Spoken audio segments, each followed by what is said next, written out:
أنا اسمي سارة. من وأنا صغيرة وأنا بعاني من شلل النوم، وبيتكرر معايا بطريقة مستمرة. شلل النوم ده يعتبر حاجة مرعبة جدا، وخصوصا لما بيجي مع هلاوس بصرية. بكون فاتحة عيني وقادرة أشوف، بس مش قادرة أتحرك. جسمي كله مشلول بالكامل. والقصة اللي هحكيها لكم النهاردة دي من أكتر الحاجات المخيفة اللي حصلت لي في حياتي. في أواخر شهر يناير سنة 2016 كنت لسه ناقلة البيت جديد في قرية صغيرة. البيت كان جنبه بركة مية عميقة، وبصراحة دورت كتير علشان ألاقي البيت ده. البيت ده تحديدا كان رخيص، لأن الناس مطلعة عليه إشاعة وبتقول إنه مسكون ومحدش عايز يشتريه. أنا ما كنتش بؤمن بالخرافات دي، والسعر بصراحة كان كويس جدا، علشان كده اشتريته. انتقلت للبيت وعشت فيه، والأمور كانت طبيعية جدا لحد بعد كام يوم حصلت عاصفة قوية اتسببت في إن النور اتقطع عن البيت وعن المكان كله، والبيت كله غرق في الضلمة. علشان كده قررت إن أنام بدري، لأن مفيش أي حاجة أعملها. رحت على السرير ونمت.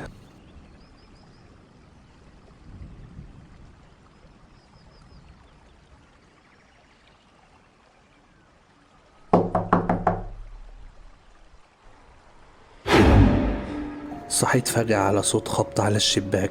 حاولت أقوم، بس مش قادرة أتحرك. شلل النوم مسيطر عليا، بس كنت قادرة أفتح عيني وأشوف ولد صغير، عيونه سودة سودة تماما مفيهاش أي بياض، بيبصلي وفي ابتسامة شيطانية كبيرة على وشه. حسيت بخوف رهيب، عايز أصرخ بس مش قادرة، عايز أتحرك وأهرب بس برضه مش قادرة. جسمي كله مشلول، وفي نفس اللحظة قلت إن أكيد دي هلوسة، بس المرة دي كانت مختلفة عن أي مرة قبل كده.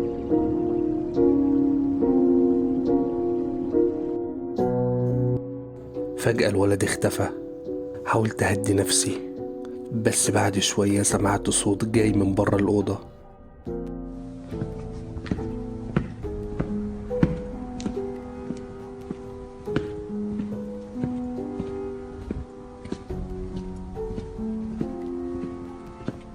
بصيت ناحية باب الأوضة وشفته، نفس الولد واقف هناك. فتح الباب ببطء وبدأ يقرب مني.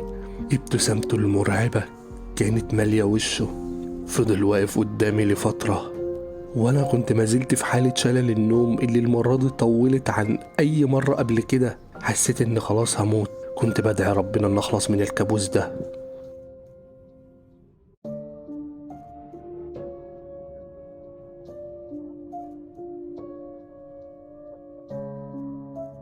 والحمد لله دعوتي اتحققت، وقدرت أخيرا أتحرك والولد اختفى. الصبح لما صحيت اتفاجئت إن السجادة في أوضتي مليانة مية. ساعتها افتكرت الهلوسة اللي كنت فيها، بس ده كده دي مش هلوسة، ده في حد فعلا دخل الأوضة عندي. حكيت لجيراني عن اللي حصل معايا، حكولي عن قصة غريبة حصلت في المكان ده. سنة 2005 كان في مجموعة أطفال بيلعبوا حوالين بركة المية الموجودة جنب البيت، وأثناء اللعب في طفل منهم وقع في البحيرة وغرق. الناس فضلت تدور عليه لحد ما غاب فيه شخص قدر إنه يوصل له.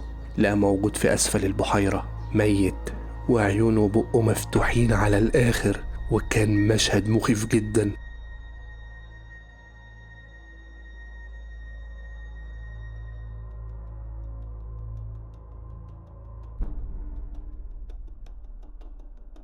من وقتها والناس بتقول إن شبح الولد ده بيطلع بالليل من المية، وبيحاول يغرق اللي بيقرب منه علشان ياخده معاه تحت المية.